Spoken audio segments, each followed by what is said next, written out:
Okay, దేవునికి మహిమ. परमेश्वर के नाम की महिमा हो। నిన్న మనము మత్తయి సువార్త 19వ అధ్యాయము 3 నుండి 10 వరకు చదువుకొని ధ్యానం చేసుకున్నాం. मत्ती रचित सुसमाचार उसके 19 अध्याय और उसके 3 आयत से लेके 10 आयत तक हम लोग कल की संध्या काल के समय में ध्यान किए थे। మీకు గుర్తుంది అనుకుంటున్నాను. आप लोगों को स्मरण है ना कल संध्या काल के समय में పరిసయ్యులు యేసయ్య దగ్గరకు వచ్చి భార్యాభర్తలు ఏ విషయం కొరకైనా డైవర్స్ తీసుకోవచ్చా అనే దాని గురించి అడిగారు. फरीसी लोग प्रभु यीशु मसीह के पास आकर के किसी भी कारण से अपनी पत्नी के साथ तलाक लेना चाहिए क्या, ऐसे करके वे लोग सवाल किए यीशु मसीह के पास आकर। అప్పుడు యేసు ప్రభుల వారు ఆది నుండి దేవుడు ఎలాగున స్త్రీ పురుషుల్ని సృజించారో వారు ఎలా ఏక శరీరంగా ఉండాలి అని దేవుడు కోరుకుంటున్నాడు అనే దాన్ని వివరించి చెప్పారు. और प्रभु यीशु मसीह उन लोगों को जब उत्तर दिया और उनसे कहा कि परमेश्वर ने सृष्टि से कैसे उनको सृष्टि किया और कैसे उनको बनाया, उसके बारे में जवाब दिया. వాళ్ళిద్దరూ కూడాను ఇక ఇద్దరుగా ఉండక ఏక శరీరంగా దేవుని దృష్టికి వారిద్దరూ కలిసి ఒక వ్యక్తే అన్నట్టుగా ఉంటారు అన్న విషయాన్ని కూడా మనం చాలా స్పెసిఫిక్గా చూసాం. प्रभु यीशु मसीह वहां पर ऐसा कहा कि वे दोनों दो नहीं परंतु एक तन और एक शरीर होकर के रहेंगे, उसके विषय में भी प्रभु यीशु मसीह कहा. ఆ విషయాన్ని ఆయన 2 సార్లు వెంటనే చెప్పడాన్ని కూడా మనం గమనించాం. और प्रभु यीशु मसीह वहां पर वो 2 बातें बहुत जल्दी से उनको उत्तर दिया, वो भी हम लोग यहाँ पर देखते हैं. 2 సార్లు చెప్పారు. 2 बार उसने कहा వారిద్దరును ఏక శరీరంగా ఉందురు అంటూ వారికను ఇద్దరు కాక ఏక శరీరంగా ఉంటారు అంటూ చెప్పారు 2 సార్లు. और वहां प्रभु यीशु मसीह ऐसा बोला कि वो दोनों एक तन है और एक बने रहेंगे, ऐसा भी बोला, 2 बार बोला. అంటే దేవుని దృష్టికి భార్య భర్తలు కలిసి ఒక్క శరీరంగా ఒక్క మనిషిగానే దేవుడు గుర్తుపడుతున్నాడు అన్న విషయాన్ని మనం అర్థం చేసుకోవాలి. पति पत्नी एक तन और दोनों एक ही रहेंगे बोलकर परमेश्वर चाहता, ये चीज हमको वहां दिखाई दे रहा है. ఇద్దరు కలిసి ఒక్క శరీరం అన్నట్టుగానే బ్రతకాలి. और दोनों एक तन है, एक शरीर है बोलकर जीवन बिताना चाहिए. ఇక్కడ ఒక విషయం నేను చెప్పి ముందుకెళ్దాము. मैं यहाँ पर एक बात को बोलकर आगे बढ़ूंगी. భార్య భర్తలు ప్రార్థన విషయం తప్పనిచ్చి ఎప్పుడూ కూడా ఒకరిని ఒకరు ఎడబాసి ఉండకూడదు అనేది బైబిల్ చెప్తుందండి. पति पत्नी प्रार्थना को छोड़कर और किसी भी बात के लिए अलग नहीं रहना चाहिए, ये पवित्र शास्त्र में लिखा हुआ है. మీరు ఎంతమంది దేవుని వాక్యం సత్యమని నమ్ముతారు? आप लोग कितने लोग हैं जो परमेश्वर का वचन सच है बोलकर विश्वास करते हैं?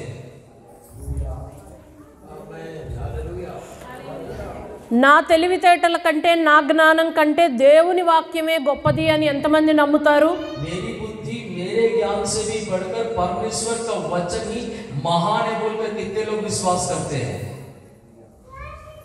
ఒకసారి एक बार 1 కొరింథియన్స్ చాప్టర్ 7 వర్స్ 5 చదవండి.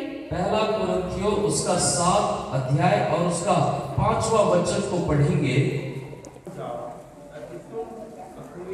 7:5 तुम एक दूसरे से अलग ना रहो, परंतु केवल कुछ समय तक आपस की सम्मति से ही प्रार्थना के लिए अवकाश मिले और फिर एक साथ रहो. ऐसा ना हो कि तुम्हारे असंयम के कारण शैतान तुम्हें परखे. చదివారు కదండి. आप लोग पढ़े ना. ప్రార్థన చేయుటకు తప్పనిచ్చి వివాహమైన తరువాత భార్య భర్తలు ఒకరిని విడిచిపెట్టి ఒకరు అస్సలు ఉండకూడదు. प्रार्थना को छोड़ करके पति पत्नी एक दूसरे को छोड़कर अलग नहीं रहना है. అమ్మాయి వెళ్ళిపోయి నెలలు పుట్టింట్లో ఉండడం, बहन जो है वो विवाह के बाद अपने मायके चले जाती, एक एक महीना वहां रुक जाती है।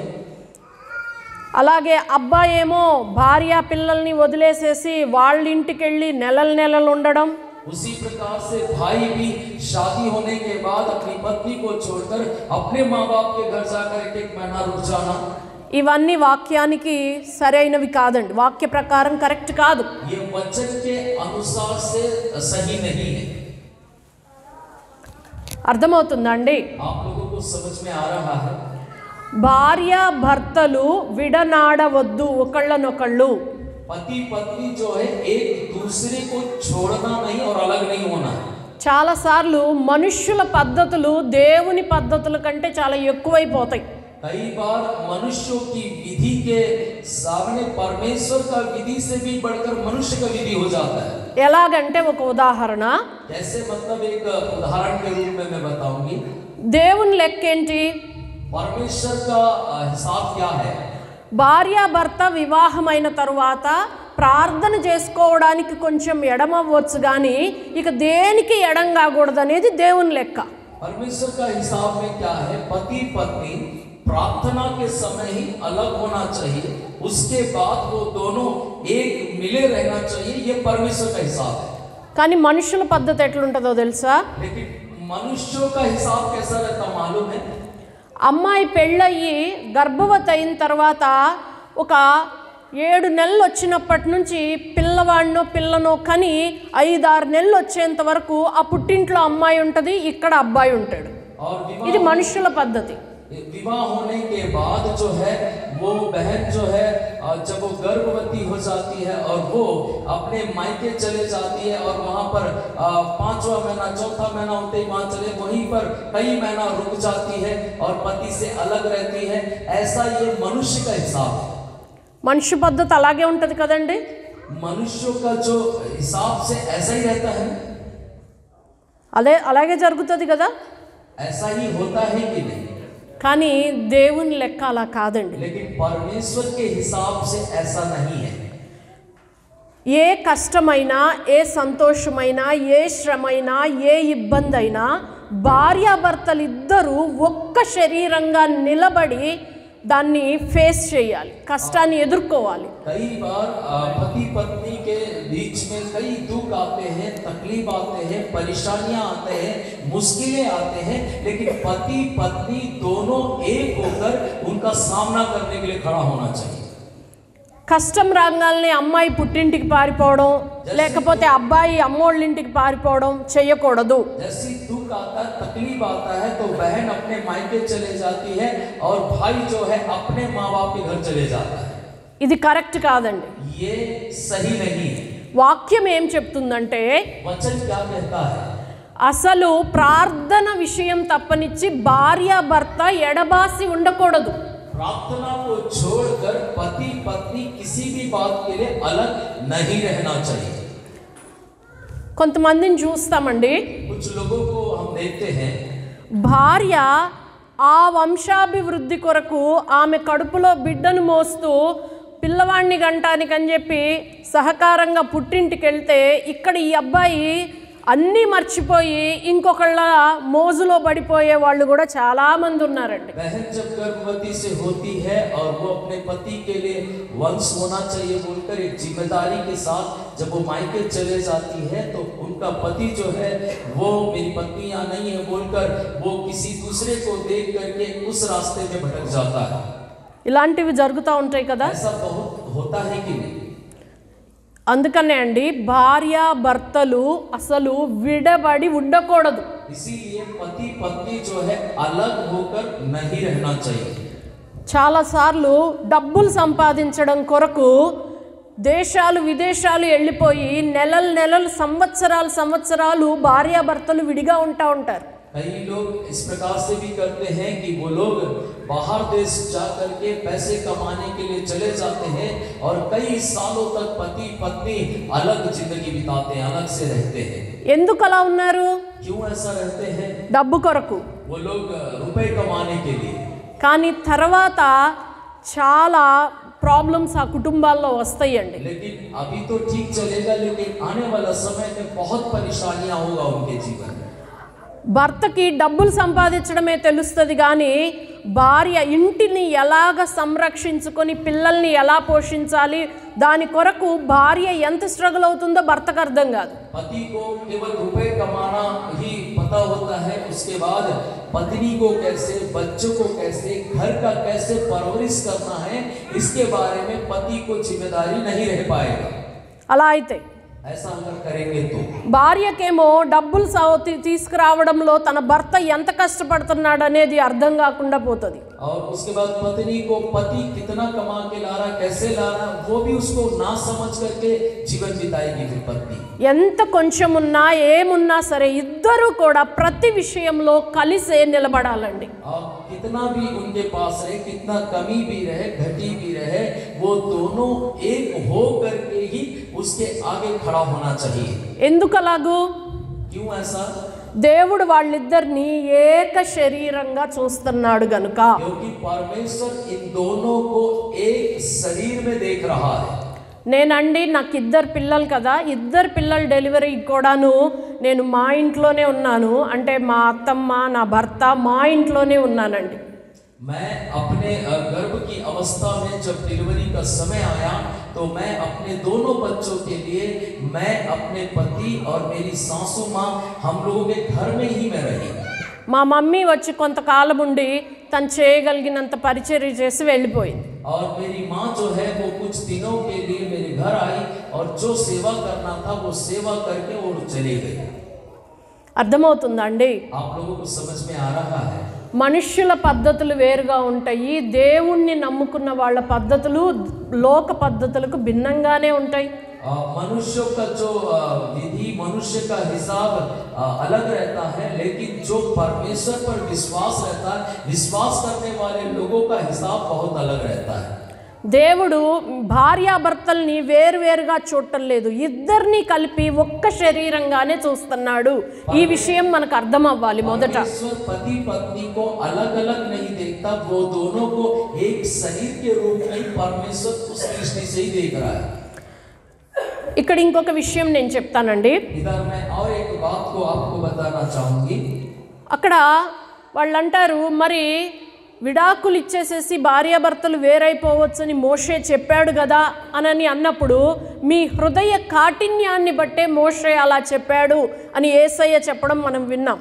वहां पर फरीसी लोग यीशु मसीह से बोलने लगे कि मूसा के शास्त्र के अनुसार से कि पत्नी को त्याग पत्र दे देना चाहिए, ऐसा उन लोगों ने जब कहा तो प्रभु यीशु मसीह उनको उत्तर दिया, तुम्हारे मन की कठिन हृदय के कारण से मूसा ने ऐसा कहा बोल के यीशु ने जवाब दिया. కదండి, నిన్న మనం అది కూడా చూసాం కదా. कल हम लोगों ने ये वचन को भी देखे थे ना. అంటే వ్యభిచార కారణాన్ని బట్టి మరి ఇక ఏ విధంగానూ భార్యాభర్తలు విడిపోకూడదు. व्यभिचार और किसी भी कारण से पति पत्नी अलग नहीं होना चाहिए. ఇక్కడ ఈ మాట అంటే ఈ మాట విన్న తర్వాత ఆయన శిష్యులు అంటారు, అసలు భార్యాభర్తలకు ఉండే సంబంధం ఇలాంటిదైతే పెళ్లి చేసుకోకపోవడం బెటర్ అన్నారు. और शिष्य लोगों ने कहा कि अगर पति पत्नी का रिश्ता ऐसा है तो हम लोगों को बिना विवाह का रहे तो अच्छा है, ऐसा उन लोगों ने कहा. ఇక్కడ ఒక విషయం పట్టుకోండి. यहाँ पर एक बात को आपको पकड़ना है. వాళ్ళు శిష్యులు, वो लोग चेले हैं. దేవుడు పిలిస్తే సమస్తాన్ని నష్టంగా ఎంచుకొని వచ్చినోళ్ళు. और जब प्रभु यीशु मसीह उनको बुलाया तो वो सभी उनके पास नुकसान होने से उसे छोड़कर आने वाले लोग हैं. దేవుణ్ణి ప్రేమిస్తున్న వాళ్ళు, वो लोग परमेश्वर से प्रेम करने वाले लोग हैं. అలాంటి వాళ్ళే वैसे ही लोग వాళ్ళల్లో ఇంకా వివాహం కాకుండానే ఉన్నారా వాళ్ళు? क्या वो लोग बिना विवाह के लोग ही हैं क्या? उसमें వివాహమైన వాళ్ళు కూడా ఉన్నారు కదా. उसमें विवाह करने वाले लोग भी थे. అంటే దేవుని శిష్యులైనా यीशु मसीह के चेले भी हो, దేవుడి కొరకు ఏదైనా వదిలేసుకునే వాళ్ళైనా, यीशु मसीह के लिए कोई चीजों को छोड़ के आने वाले लोग भी हो, ఆయన కొరకు సువార్త ప్రకటించే వాళ్ళే అయినా, उसके लिए सुसमाचार प्रचार करने वाले लोग हो, పెళ్లి చేసుకొని ఉన్న వాళ్ళే అయినా, और विवाह के साथ जीवन बिताने वाले लोग क्यों ना हो, యేసయ్య భార్యాభర్తల బంధం గురించి చెప్తే వాళ్ళు ఏమంటున్నారండి, వామ్మో పెళ్లి చేసుకోకుండా ఉంటే బెటర్ కదా అంటున్నారు. लेकिन प्रभु यीशु मसीह जब विवाह के बारे में पति पत्नी से बारे में जब बताया तो उन लोगों ने कहा कि हम लोग बिना विवाह के ही सही रहेंगे, ऐसा वे लोग बोलने लगे. అంటే వివాహం గురించి దేవుని చిత్తమేంటో దేవుడి ఆలోచన ఏంటో అర్థం కాకుండానే వివాహ వ్యవస్థలోనికి వచ్చిన శిష్యులండి వాళ్ళు, అపోస్తలులు వాళ్ళు. परमेश्वर विवाह के बारे में जो बातें बता, उस विवाह के बारे में ना समझ करके बात करने वाले प्रेरित लोग हैं ये. అర్థమవుతుందండి? आप लोगों को समझ में आ रहा है? వాళ్ళు శిష్యులే, वो लोग शिष्य लोग ही है, దేవుడి కొరకు అన్ని వదులుకున్న వాళ్ళే, वो लोग यीशु मसीह के लिए सब कुछ छोड़ के आने वाले लोग, సువార్త ప్రకటించే వాళ్ళే, वो लोग सुसमाचार प्रचार करने वाले लोग, దేవుడిచ్చిన శక్తితో అద్భుతాలు చేసే వాళ్ళే, परमेश्वर के दिया हुआ शक्ति से अद्भुत काम करने वाले लोग हैं, వివాహమైన వాళ్ళే. वो लोग विवाह होने वाले लोग भी हैं. కానీ వివాహ బంధం గురించి దేవుని ఆలోచన ఏంటో ఎరగని వాళ్ళుగా ఉన్నారండి.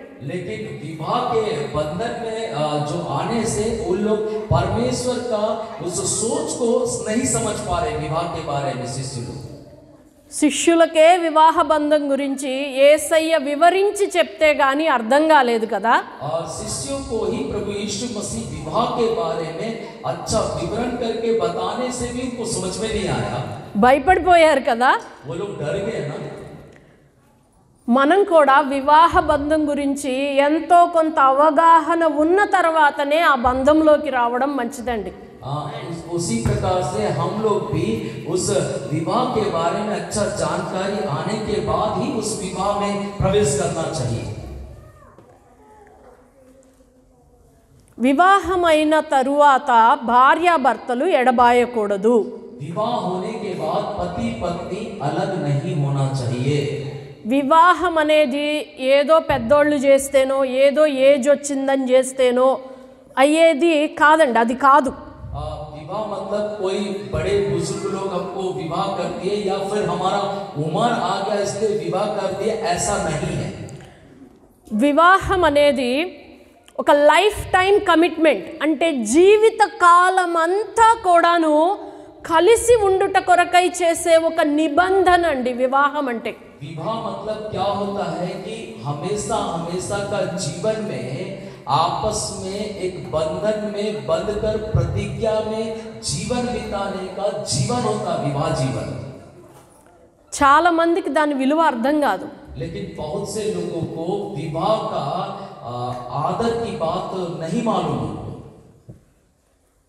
ఒక వ్యక్తి బాప్తిస్మం తీసుకున్న తర్వాత एक व्यक्ति जब बपतिस्मा ले लेता है, యేసుక్రీస్తును తప్ప మరి ఇంకెవ్వరిని విశ్వసించనని మాట దేవునికి ఇచ్చి బాప్తిసం తీసుకున్నాక एक व्यक्ति जब बपतिस्मा ले लेता है और वो अपने जीवन में यीशु को छोड़कर और मैं किसी को भी विश्वास नहीं करूंगा ऐसा बात जब वो दे देता है यीशु मसीह को, వాడు తప్పిపోయి విగ్రహారాధన చేస్తే ఎంత పాపమో, और वो भटक करके अगर मूर्ति पूजा करता कितना पाप है. तो ఒక వ్యక్తి एक मनुष्य దేవుని ఎదుట परमेश्वर की दृष्टि में, దేవుని ఎదుట परमेश्वर की दृष्टि में, సామ్నే परमेश्वर के सामने, దేవుని ఎదుట, దైవజనుల ఎదుట, సంఘం ఎదుట, కుటుంబాల ఎదుట, परमेश्वर के सामने और सेवकों के सामने, परिवार के सामने और कलीसिया के सामने ఎప్పటికీ కూడాను कभी भी ఆ పార్ట్నర్తో, అంటే భార్యగా చేసుకోబోయే అమ్మాయితో కానీ భర్తగా చేసుకోబోయే అబ్బాయితో కానీ జీవిత కాలం అంతా కలిసి ఉంటాను అని ఒక నిబంధన చేయడం అండి, అది మాట ఇవ్వడం. पति हो या पत्नी हो उनके सामने मैं जीवन भर इनसे मिला रहूंगा बोलकर एक प्रतिज्ञा किया हुआ बात होता विवाह, కదండి. ऐसा ही है ना. అంటే దేవునికి మాట ఇచ్చి బాప్తిస్మం రోజు తప్పిపోతే ఎంత పాపమో, और बपतिस्मा लेने के पहले परमेश्वर से एक प्रतिज्ञा किया और बपतिस्मा लिए, उससे जो भटक जाने के बाद कितना बड़ा पाप होता है। అలాగే భార్య భర్తలు వివాహంలో దేవుని ఎదుట మాట ఇచ్చి వాళ్ళు దాన్ని నిలుపుకోలేకపోయినా అంత పాపం ఉంటుందండి. और वो पति पत्नी परमेश्वर के सामने में जो प्रतिज्ञा की है और उस प्रतिज्ञा के अनुसार अगर वो लोग ना रहेंगे और भटक जाएंगे तो वो बहुत महान पाप होगा। ఇది ఒక నిబంధన, ये एक प्रतिज्ञा है, దేవుని ఎదుట ఇస్తున్న నిబంధన అండి. ये परमेश्वर के सामने किया गया प्रतिज्ञा है। కనుకనే వివాహం అనేది చాలా సాధారణమైన ఆషామాషి వ్యవహారం కాదు. इसीलिए विवाह जो होता है ये एक साधारण रीति से चलने वाला बातें नहीं है। దేవుని ఎదుట ఇస్తున్న మాట అది. ये परमेश्वर के सामने रखा गया बात है। దేవుడు లెక్కలోకి తీసుకొని వచ్చే మాట అది. ये परमेश्वर के हिसाब में आने वाला बात है। కాబట్టి చాలా జాగ్రత్తగా ఉండాలి. इसीलिए हम लोग बहुत ही सावधान रहना चाहिए। వివాహమై ఒక్కసారి వివాహ వ్యవస్థలోకి అడుగు పెడితే గనుక विवाह एक बार जब होता और विवाह के बाद जब हम उसमें अपने कदम को रखते हैं, భార్యాభర్తలు విడబడిపోవడం అనేది దేవుని చిత్తం కాదు. और पति पत्नी अलग रहना ये परमेश्वर की मर्जी नहीं है। ఒక్క వ్యభిచార సంబంధం అయితే గనుక ఎక్సెప్షన్ ఉంటుంది. ఇక మిగతా దేనికి కూడా ఇద్దరు విడిపడిపోకూడదు. बस व्यभिचार को छोड़कर और किसी भी कारण से ये दोनों अलग नहीं होना चाहिए। సహజంగా గొడవలు ఎందుకు వస్తాయి అనేది నిన్న కొన్ని చూసాం మనం. और सहज के रूप से झगड़े इसलिए आते हैं, कल हम लोगों ने कुछ बातों को देखा।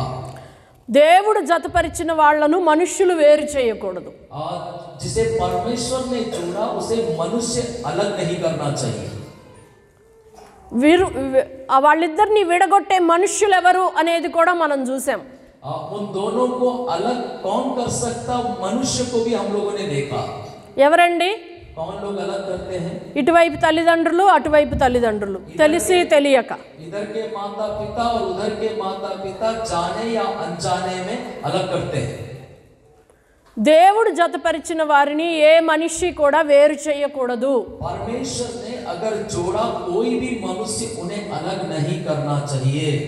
ఇది క్రైస్తవులుగా మన హృదయంలో ఉంచుకోవాల్సిన మాట. ये मसीह लोग हमारे हृदय में रख लेने वाली बात है। అలాగే భార్యాభర్తలు కూడా ఏ డబ్బు సంపాదన కొరకో ఇంకా ఏ మనుషుల పద్ధతుల కొరకో ఒకరినొకరు విడిచిపెట్టి ఉండకూడదు. और पति पत्नी भी रुपए कमाने के लिए या फिर धन कमाने के लिए और किसी वजह से ये दोनों अलग नहीं होना चाहिए। వాళ్ళిద్దరూ కొంచెం దూరంగా ఉంటున్నారంటే కేవలం ప్రార్థన కోసం మాత్రమే దూరంగా ఉండాలి. और वो दोनों अगर अलग होना ही है तो उसका कारण प्रार्थना होना चाहिए। प्रार्थना के कारण से वे लोग अलग होना चाहिए। అసలు ఈ పద్ధతులు పాటిస్తే అండి సగం గొడవలు ఉండవు ఏ కుటుంబాల్లో కూడా. अगर इस प्रकार से चलेंगे तो आधे से आधा झगड़ा ही उस परिवार में नहीं रहेगा। ఇంకా దేనికి గొడవలు అవుతాయో కొన్ని చూద్దామండి. और किस चीज के लिए झगड़ा होगा कुछ बातों को हम देखेंगे। దానికి ముందు భార్యాభర్తను విడనాడడం అనేది దేవుని దృష్టిలో ఎంత హేయమైన విషయమో అర్థం కావడానికి మలాకి గ్రంథంలో నుంచి 1-2 వచనాలు చదువుకుందాం. पति पत्नी परमेश्वर की दृष्टि में अलग ना हो ऐसा परमेश्वर के वचन में है। मलाकी की पुस्तक में हम कुछ बातों को ध्यान करेंगे।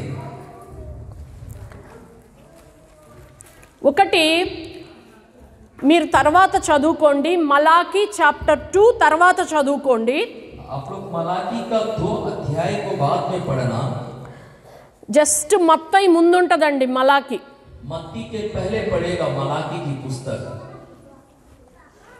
మత్తయికి జస్ట్ ముందు పుస్తకం మలాకి. मत्ती के पहले ही मिलेगा आपको मलाकी की पुस्तक। మలాకి 2:11లో దేవుడు ఒక మాట అంటాడు. मलाकी उसका 2:11 आयत में इस प्रकार से कहा, యూదా వారు యెహోవాకు ప్రియమైన పరిశుద్ధ స్థలమును అపవిత్రపరచి అన్య దేవత పిల్లలను పెండ్లి చేసుకొనిరి అంటూ దేవుడు ఒక నేరం మోపుతాడు.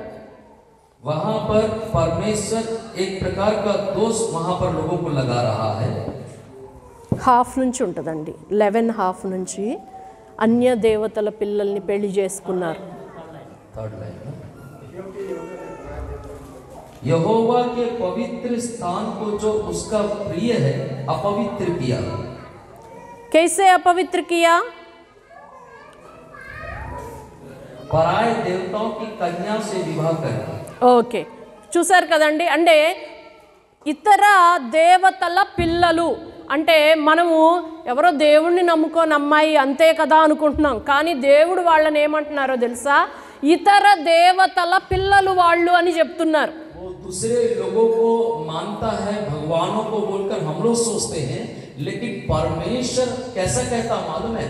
पराय देवताओं के बच्चे बोलकर वहां पर परमेश्वर कह रहा है बच्चा. అర్థమవుతుందా అండి? आप लोगों को समझ में आ रहा है? మనం క్రైస్తవులు అంటే యేసుక్రీస్తు అంటాడు నా పిల్లలు, నా పిల్లలు అంటాడు. हम लोग मसीह लोग हैं तो परमेश्वर हमें कहता है तुम मेरे संतान हो.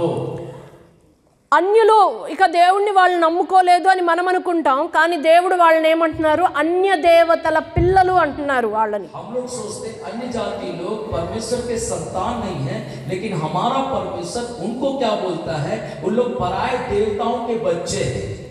కాబట్టి దేవుని పరిశుద్ధ స్థలం అపవిత్రపరచబడేది ఎలాగూ అంటే అన్య దేవతల పిల్లల్ని పెళ్లి చేసుకుంటే. परमेश्वर का पवित्र जगह कैसे अपवित्र हो जाएगा? जब हम पराय देवताओं के बच्चों को विवाह करके लेकर आएंगे तब वो अपवित्र हो जाएगा. తర్వాత అదే 2:14 చదవండి. వాళ్ళు చేసిన ఇంకో తప్పు గురించి దేవుడు మాట్లాడతాడు. मलाकी का 2:14 को पढ़ेंगे. उन लोग और एक वहां पर गलती के वो भी वहां पर दिख रहा है. అక్కడ దేవుడు వాళ్ళ మీద తప్పు మోపుతా మీ బలులు మీ అర్పణలు నాకు ఇష్టం లేదు, అసహ్యం అని చెప్తాడు. परमेश्वर उनके ऊपर में इस प्रकार का दोष को लगाता है कि तुम्हारे अन्न बलि और बलिदानों को मैं ग्रहण नहीं करूंगा. అక్కడ వాళ్ళు చేసిన తప్పు గురించి ఏం చెప్తాడో తెలుసా? उन लोगों ने वहां पर जो गलती किया उसके बारे में क्या कहता है परमेश्वर? యవ్వన కాలమందు నీవు పెండ్లి చేసుకొని అన్యాయముగా విసర్జించిన నీ భార్య పక్షమున యెహోవా సాక్షి ఆయను. అది నీకు తోటిదై నీవు చేసిన నిబంధనకు పాత్రురాలు గదా, నీ పెండ్లి భార్య గదా. కొంచెముగానైనను దైవాత్మ నొందిన వారిలో ఎవరునూ ఈలాగు చేయలేదు. इसलिए क्योंकि यहोवा तेरे और तेरी उस जवानी की संगनी और ब्याह की हुई स्त्री के बीच साक्षी हुआ था, जिससे तूने विश्वासघात किया है. 15 కొంచెం. क्या उसने एक ही को नहीं बनाया, जबकि और आत्माएं उसके पास थी, और एक ही को क्यों बनाया? इसलिए कि वह परमेश्वर के योग्य संतान चाहता है. इसलिए तुम अपनी आत्मा के विषय में चौकस रहो, और तुम में से कोई अपनी जवानी की स्त्री से विश्वासघात ना करे. చూసారు కదండి, దేవునికి అసహ్యమైన కార్యం ఏంటంటే భార్యాభర్తలు విడిపడిపోవడం. यहाँ पर हम लोग देखते परमेश्वर के दृष्टि में घृणा कार्य क्या है? पति पत्नी अलग होना. మరి అలాగున కఠిన హృదయాన్ని బట్టి విడిపడిపోయి ప్రార్థనలు చేస్తే దేవుడు వింటాడా? अगर ऐसा होगा तो कठिन हृदय बनाकर पति और पत्नी अलग हो जाएंगे और वो लोग प्रार्थना करेंगे तो क्या परमेश्वर प्रार्थना सुनेगा? దేవునికి హేయమైన అసహ్యమైన పని చేసి మరలా వచ్చి ప్రార్థన చేస్తే మీరు అసలు ఇక్కడ నుంచి వెళ్ళిపోండి అంటాడు. अगर हम लोग परमेश्वर के दृष्टि में घृणा वाला काम करके परमेश्वर के पास आकर फिर प्रार्थना करेंगे तो क्या परमेश्वर हमें ग्रहण करेगा कि हमको वहां से चले जा बोलेगा? కదండి. కాబట్టి భార్యాభర్తలను ఒకళ్ళనొకళ్ళు విడిచిపెట్టడం అనేది దేవుని చిత్తం కాదు. మొదట ఈ విషయం మనం అర్థం చేసుకోవాలి. पति पत्नी अलग होना परमेश्वर की मर्जी नहीं है, ये बात को हम लोगों को समझ लेना चाहिए. पहली बात. ఓకే, అయితే మరి ఎందుకు ఇలాగున భార్యాభర్తలు విడిపోయే పరిస్థితులు కలుగుతున్నాయి అని అంటే కొన్ని విషయాలు మనకు అర్థమవుతాయి. लेकिन पति पत्नी क्यों अलग हो जाते हैं, कुछ बातें हमें समझ में आता है. కొంతమంది పురుషులు వచ్చేసేసి వాళ్ళు ఏ విధమైన పని చేయకుండా, ఏ మాత్రము పోషణ అనేది చేయకుండా భార్యలని అలా ఉంటారు కాబట్టి చాలా ప్రాబ్లమ్స్ అయిపోయి భార్యాభర్తలు విడిపోతున్నారు సమాజంలో. कुछ पति लोग जो है वो पत्नी को, परिवार को पालन पोषण ना करने के कारण से उनके बीच में झगड़ा होता है और वो लोग अलग हो जाते हैं. మీరు ఒకసారి 2 తిమోతి 5:8 చూడండి. और हम लोग निकालेंगे कि 2 तिमोथियुस చాప్టర్ 5:8 उसका 5 अध्याय और उसका 8 है. ఎవరైనా చదవండి. 2 తిమోతియుస్ ఎవడైనను స్వకీయులను విశేష హిందీలో చదువు. 5వ అధ్యాయము 8. Sorry, 1 Timothy 5:8. पहला तिमोथियुस 1 తిమోతి 5 का స్వకీయులను విశేషముగా తన ఇంటి వారిని 8. సంరక్షింపకపోయినలా వాడు విశ్వాస త్యాగం చేసిన వాడై అవిశ్వాస కన్నా చెడ్డవాడై ఉండును. అందరూ ఒకసారి హిందీలో చదువుతారు పాస్టర్ గారు, చూడండి. 5:8. कोई अपनों की और निज करके अपने घराने की चिंता ना करे तो वह विश्वास से मुकर गया है और अविश्वासी से भी बुरा बन गया है. చదివారా అండి? आप लोग पढ़े क्या? చాలా మంది అనుకుంటారు మేము విశ్వాసులం, మేము దేవుడి పిల్లలం, మేము గ్రేట్ అనుకుంటారు. మంచిదే. बहुत से लोग बोलते हैं हम लोग विश्वासी हैं और परमेश्वर के संतान हैं, ऐसा बोलते हैं, बहुत अच्छी बात है. కానీ ఇక్కడ దేవుడు ఏమని చెప్తున్నాడు? लेकिन यहाँ पर परमेश्वर क्या कहता है? అతడు తన ఇంటి వారిని సంరక్షించాలి.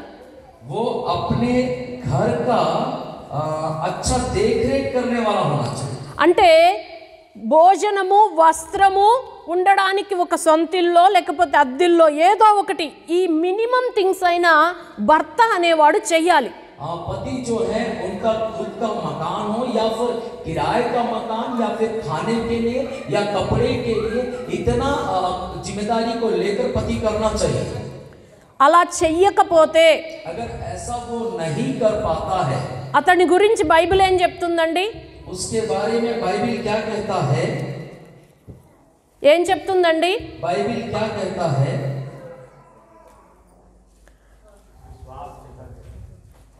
అతడు విశ్వాసి కంటే చెడ్డవాడై అవిశ్వాసి కంటే చెడ్డోడు.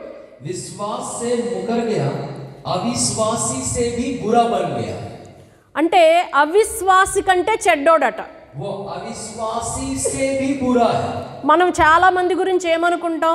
వీడు बहुत लोगों के बारे में क्या सोचते हैं? వీడు అవిశ్వాసి, వీడు నరకానికి వెళ్ళిపోతాడు అనుకుంటాం.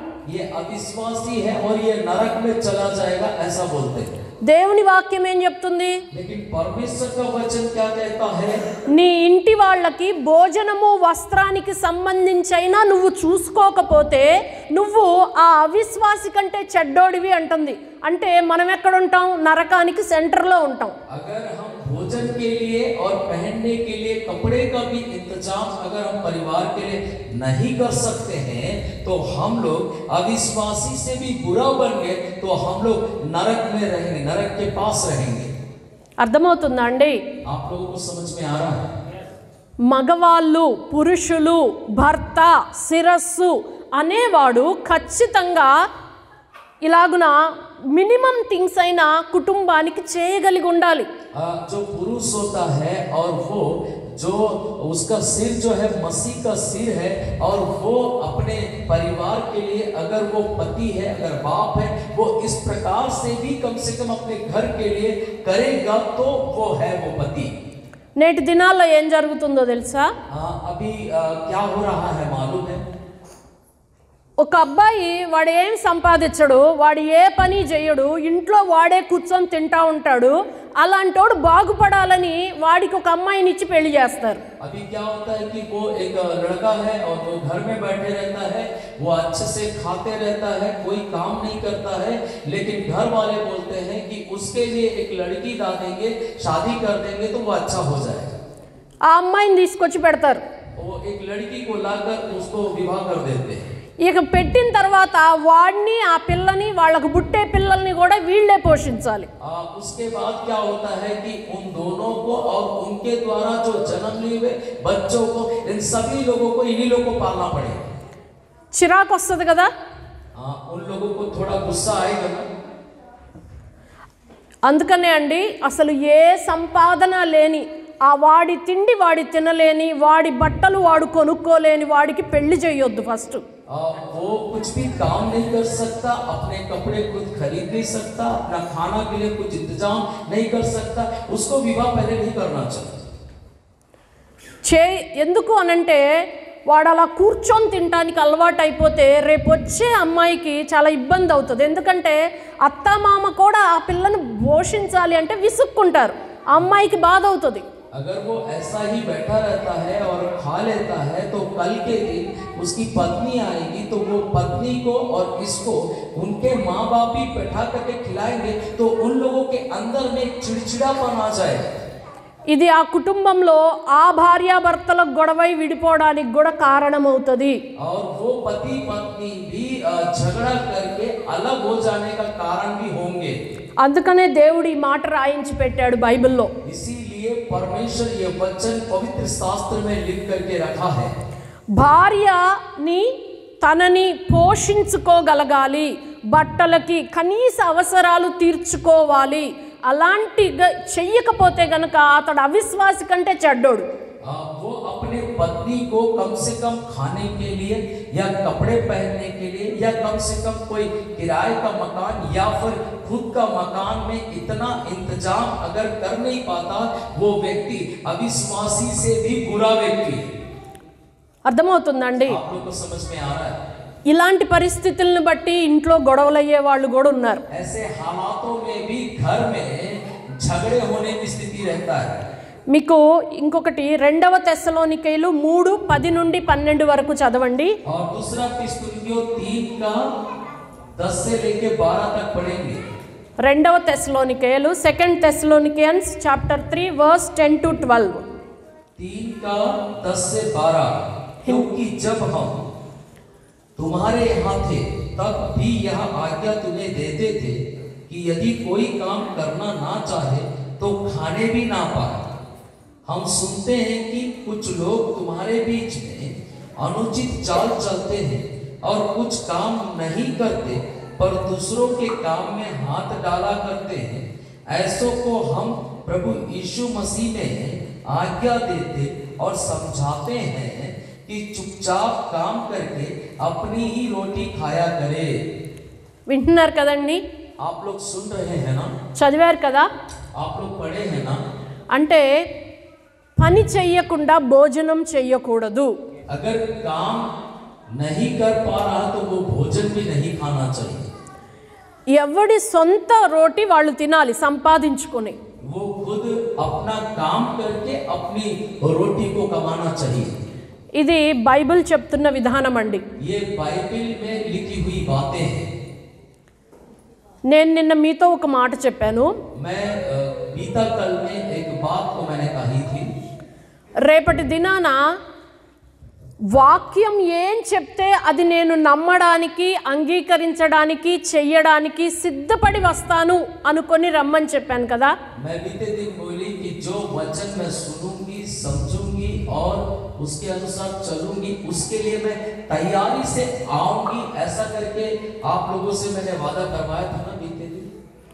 కాబట్టి మీలో ఇంకా ఎవరైనా పని చెయ్యకుండా ఉండే వాళ్ళు ఉన్నట్లయితే పని చెయ్యండి. సొంతంగా సంపాదించిన దాంతోనే భార్యని పిల్లల్ని పోషించగలగాలి. अगर आप लोग कोई काम नहीं करते हैं तो आप लोग काम करके मेहनत करके अपनी कमाई से ही अपनी पत्नी और बच्चे का पालन पोषण करना चाहिए। అలా చెయ్యకపోతే మీరు అవిశ్వాసి కంటే చెడ్డోళ్ళు, మీ బాప్తిస్మము మీ పని ఏది పనికిరాదు. अगर आप ऐसा नहीं करते हैं तो आप अविश्वासी से भी बुरा मनुष्य हो गए। आपका बपतिस्मा लेना और बपतिस्मा लेकर जीवन बिताना वो सब व्यर्थ है। ఇది వాక్యం చెప్తున్న మాట అండి. ये वचन बोला हुआ बात है। కాబట్టి భార్యాభర్తలు విడిపోవడానికి ఈ విషయం కూడా కారణంగా ఉంటుంది. इसीलिए पति पत्नी अलग होना ये भी एक विषय कारण बन जाता है। ఇంకా మనము స్త్రీల వైపు నుండి చూసినట్లయితే కొంతమంది గయ్యాళులు ఉంటారు. स्त्रियों के बारे में भी अगर हम देखेंगे तो कुछ लोग बहुत झगड़ालू लोग होते हैं। వాళ్ళ వల్ల సంసారాలు పాడైపోతూ ఉంటాయి. उनके कारण से भी एक विवाहित जीवन नष्ट हो जाता है। మనకి సామెతలు 21:19 చూసినట్లయితే अगर नीति वचन की पुस्तक और उसका 21 का 19 आयत को देखते हैं तो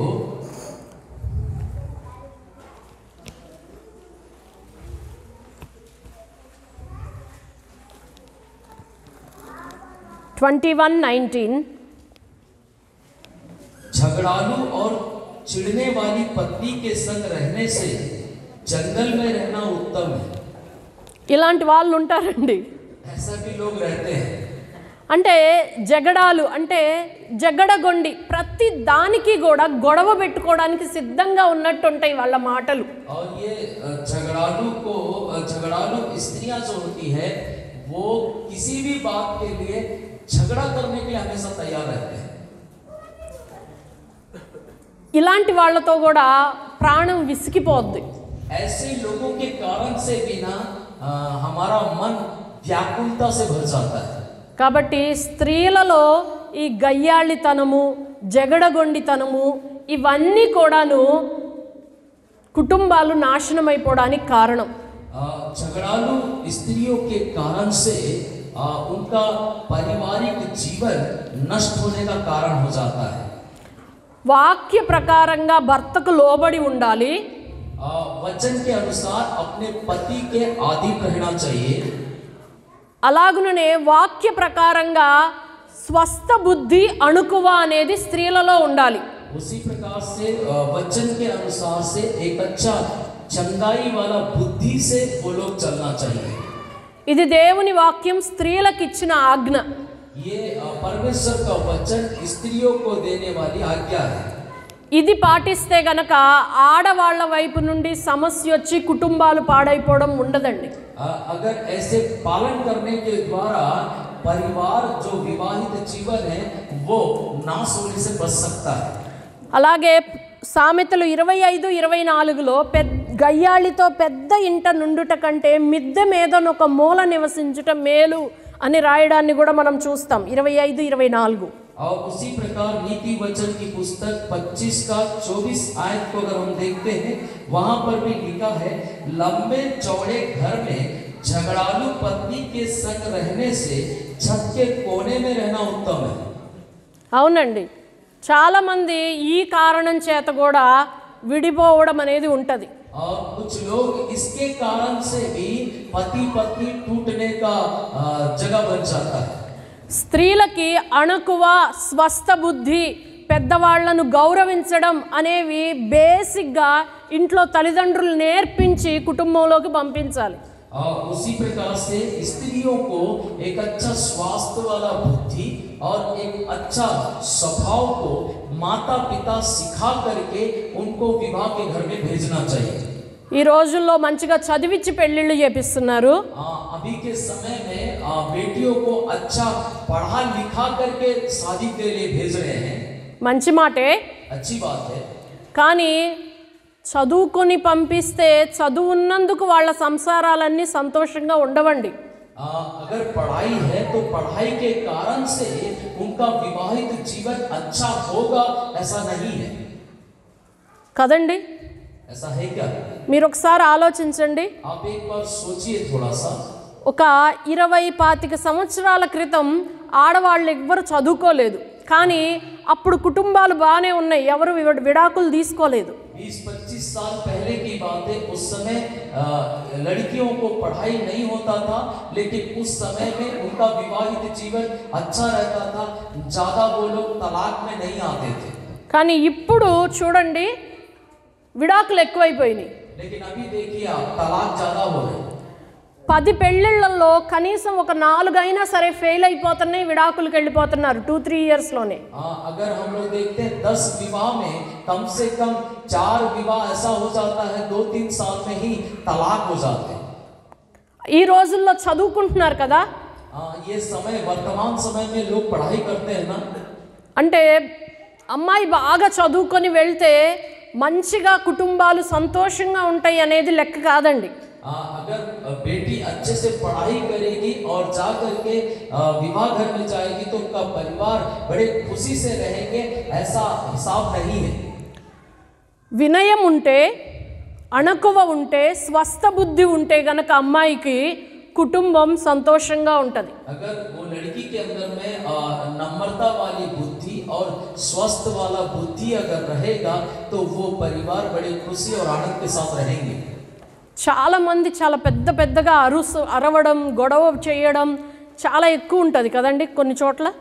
बहुत जगह ऐसा रहता है कि वो लोग चिल्लाते हैं और बहुत झगड़ा करते रहते हैं।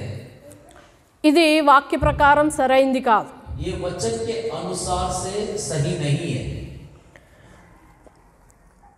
సామెతలు 31:26-27 చూసినట్లయితే, अगर 31 नीति वचन और उसका 26 और 27 को अगर देखते हैं तो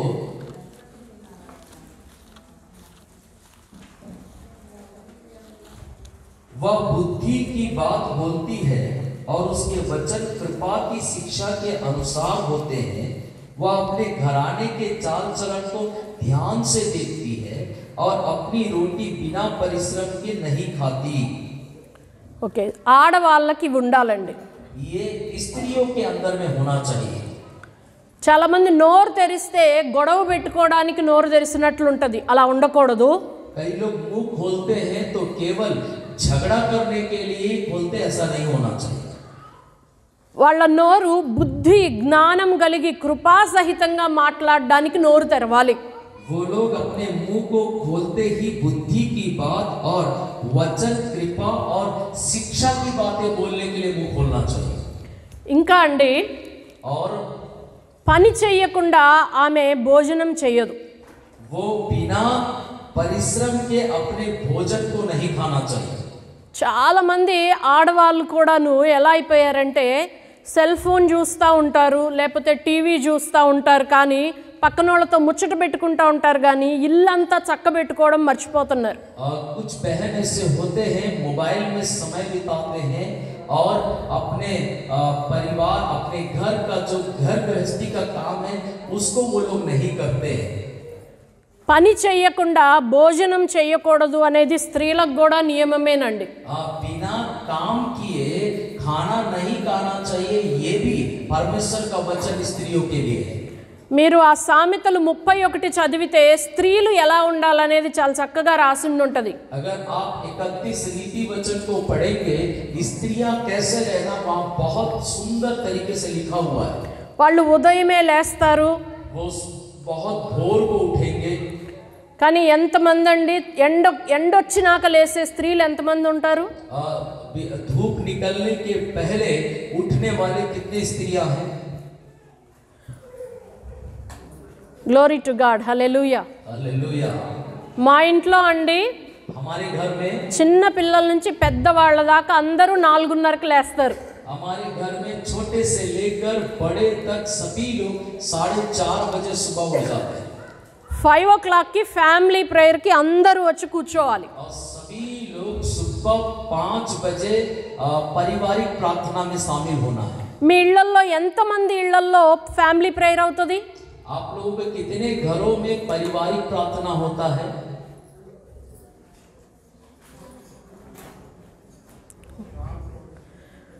కుటుంబ ప్రార్థన అనేది ఖచ్చితంగా కుటుంబాలలో ఉండాలి. पारिवारिक प्रार्थना जो है वो बिल्कुल परिवार में होना चाहिए। ఒక సమయం ఉండాలి, ఆ నిర్దిష్ట సమయానికి పిల్లలే కానీ పెద్దలే కానీ అందరూ కూడా ఆ ప్రార్థనలో ఉండాలి. और एक निर्धारित समय जो तय किया गया वो समय पर अपने घर के बुजुर्ग, माता पिता, पति पत्नी, बच्चे सभी लोग उसमें शामिल होना चाहिए. కలిసి ప్రార్థన చేయడం, और मिलकर के प्रार्थना करना, కలిసి భోజనం చేయడం, और मिलकर भोजन खाना, ఈ రెండు ఉన్న ఇళ్ళు చాలా బ్లెస్డ్గా ఉంటాయండి. ये दोनों चीज रहने वाला घर बहुत ज्यादा आशीषित रहता है. హల్లెలూయా. हालेलुया. కొంతమంది ఇళ్ళు హోటల్స్లా ఉంటాయి. कुछ लोगों का घर ना होटल के समान रहता है. వండి అక్కడ పడేస్తారు. और खाना बना के वहाँ रख देते हैं. ఎవరో ఒకళ్ళు వాళ్ళకి ఇష్టం వచ్చిన టైంలో పెట్టుకుంటారు, టీవీ ముందు కూర్చొని తిని వెళ్ళిపోతారు. कुछ लोग अपने समय पर आएंगे और खाना निकाल लेंगे, खाएंगे, टीवी के सामने बैठ के चले जाएंगे. పనుల కొరకు డ్యూటీస్ కొరకు వెళ్ళినప్పుడు ఒకవేళ అలాంటిది ఉంటే ఉండొచ్చు. अगर काम में जा रहे हैं, ड्यूटी जा रहे हैं, तो ऐसा समय कर रहे हैं तो वो अलग बात है. ఉదయం బ్రేక్ఫాస్ట్, అట్లీస్ట్ నైట్ డిన్నరు కలిసి చేసేటట్లుగా చూసుకోవాలి. सुबह का नाश्ता और रात का भोजन एक साथ करने का भी एक समय को निकाल लेना चाहिए परिवार. అలాగే ఉదయం ప్రార్థన, సాయంత్రం ప్రార్థన ఈ రెండు గనక ఉన్నట్లయితే अगर उसी प्रकार से भोर की प्रार्थना और शाम की प्रार्थना ये दोनों अगर रहेगा तो ఆ కుటుంబాలు దీవించబడతాయండి. वो परिवार बहुत आशीषित होंगे. పిల్లలు మాట వింటలేదు. बच्चे लोग बात नहीं मानते हैं. ఎందుకు వింటారు వాళ్ళు మీ మాట? क्यों आपका बात को सुनेंगे वो लोग? మీరెప్పుడు దేవుడి మాట వినరు కదా. आप कभी भी परमेश्वर का वचन को नहीं मानते हैं ना. మీరు దేవుడి మాట వింటే अगर तू परमेश्वर का वचन को सुनेगी तो పిల్లలు మీ మాట వింటారు. और तुम्हारा बात को बच्चे लोग सुनेंगे. మీరు దేవుని మాట వెనక్కి దోషేస్తే अगर तुम परमेश्वर का वचन को पीछे छोड़ देते हो, వీళ్ళు ఇట్లాగే చెప్తారులే, वो ऐसा ही बोलते हैं ना, బైబిల్లో ఏదో రాసి ఉంటుంది కానీ అన్నీ చేస్తామా और बाइबल में ऐसे ही सब कुछ लिखा, सब कुछ करना है क्या, అని మీరు వదిలేస్తే अगर तुम ऐसा छोड़ दोगे तो మీరు మీ పిల్లల మేలు కోరి చెప్పే మాటలు కూడా तुम अपने बच्चे की भलाई के लिए बोलने वाली बातें भी వీళ్ళు ఇంతే చెప్తారులే ముసలోళ్ళు, वो ऐसा ही बोलेंगे हमारे घर के बुढ़ा बुढ़ी लोग. వీళ్ళు చెప్పినవన్నీ మనం చెయ్యాలా ये जितना बोलते वो सब हमको करना है क्या, అని మన పిల్లలు అనుకుంటారు. हमारे बच्चे भी ऐसे बोलेंगे. అవునండి, అదే జరుగుతుంది. ऐसा ही होता है. మనం ఏం విత్తితే అదే కోస్తాం. अगर हम जो बोएंगे वो ही काटेंगे. అంతే కదండి. ऐसा ही है ना. దేవుడి లెక్క ఎప్పుడైనా కరెక్ట్గానే ఉంటుంది. परमेश्वर का हिसाब हमेशा सही रहता है. మనం దేవుని మాట వింటే अगर हम परमेश्वर का वचन को सुनेंगे పిల్లలు మన మాట వింటారు. और बच्चे हमारी सुनेंगे. మనం దేవుడి మాట వినకుండా अगर हम परमेश्वर का बात को नहीं सुनते అన్నీ నష్టపోయి और सब कुछ हमारा नुकसान हो जाता है అన్ని కష్టాలు పడి और सब प्रकार का दुख उठाकर చివర్లో దేవుడి దగ్గరకు వచ్చి దేవుడా దేవుడా అంటే ఏదో ఇంత మేలు దొరుకుతుంది మనకి. और आखिरी में जब हम आते हैं और प्रभु प्रभु बोलते हैं तो थोड़ा सा कुछ भलाई हमें हो जाता है. రేపు మన పిల్లల గతికి కూడా అదే అవుతుంది. लेकिन कल के दिन हमारे बच्चों की स्थिति भी ऐसी होगा. వాళ్ళు మన మాట వినరు, वो लोग हमारी बात को नहीं सुनेंगे, వాళ్ళకి ఇష్టం వచ్చినట్టు చేస్తారు, वो लोग अपनी इच्छा के अनुसार करेंगे, అన్నీ కోల్పోయి वो सब कुछ उनका नुकसान हो जाएगा, అంతా నష్టపోయి वो सब कुछ नष्ट हो जाएगा. చివర్లో వచ్చి దేవుడా దేవుడా తండ్రి అమ్మ నాన్న అంటారు. और आखिरी में आएंगे और प्रभु प्रभु बोलेंगे और माता पिता बोलेंगे. ఏదో కొంచెం మిగులుతుంది వాళ్ళకి. उनके लिए कुछ थोड़ा सा रहेगा. సో కుటుంబం అంతా సరిచేయబడాలంటే अगर परिवार सभी लोग सही होना है तो ఫస్ట్ దేవుని వాక్యాన్ని మొదట పెట్టుకొని నడవాలి. और उसमें पहला स्थान परमेश्वर के वचन को देख करके चलना चाहिए. అప్పుడు కుటుంబం అంతా సరవుతుందండి. उसके बाद ही हमारा पूरा परिवार सही होगा. పురుషుడు తన సొంత శరీరంలో భార్యను ప్రేమించాలి.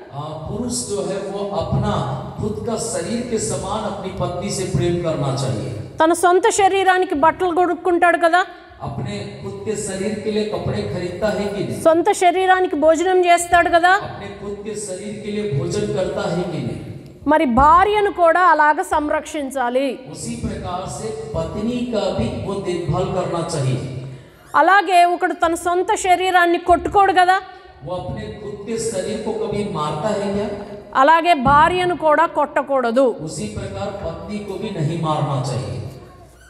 కొంతమంది అనుకుంటారు మేము కోప్పడి భార్యను ఒక దెబ్బేసాము అదేమి తప్పు కాదని అనుకుంటారు. कुछ लोग ऐसा बोलते हैं कि मैं गुस्से में आ गया, मेरी पत्नी को मार दिया हूं तो वो कोई गलत नहीं है. కానీ लेकिन తన సొంత శరీరాన్ని రాళ్లతో కొట్టుకొని గాయపరుచుకునేవాడు దయ్యం పట్టిన వాడండి బైబిల్లో.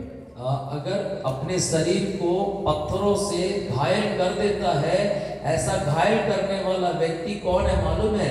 दुष्ट आत्माओं से भरा हुआ व्यक्ति है. బైబిల్లో వ్యక్తి అతడే. बाइबल में वही व्यक्ति है. కొంతమంది అంటారు कुछ लोग ऐसा बोलते हैं, బాబో ఇంత నోరేసుకుని చెప్పేది వినకుండా పడిపోతూ ఉంటుందండి, అలాంటప్పుడు కంట్రోల్ చేయడానికి ఒక దెబ్బ వేస్తాం మేము అని చాలామంది అంటారు. वो इतना मुंह खोल के मेरे ऊपर गिर जाती है, इसीलिए कम से कम एक मार ना मार के मैं कैसे रह जाऊं, ऐसा बोलते हैं कुछ लोग. ఒక్క దెబ్బతోనే ఏమీ కంట్రోల్ అవ్వదండి. एक मार पड़ने से कंट्रोल नहीं हो जाएगा. అలా కొట్టకుండానే దేవుని లెక్క ప్రకారంగా సరిచేయడం కూడా జ్ఞానం చొప్పున కాపురం చేయడం భర్తలకు రావాలి.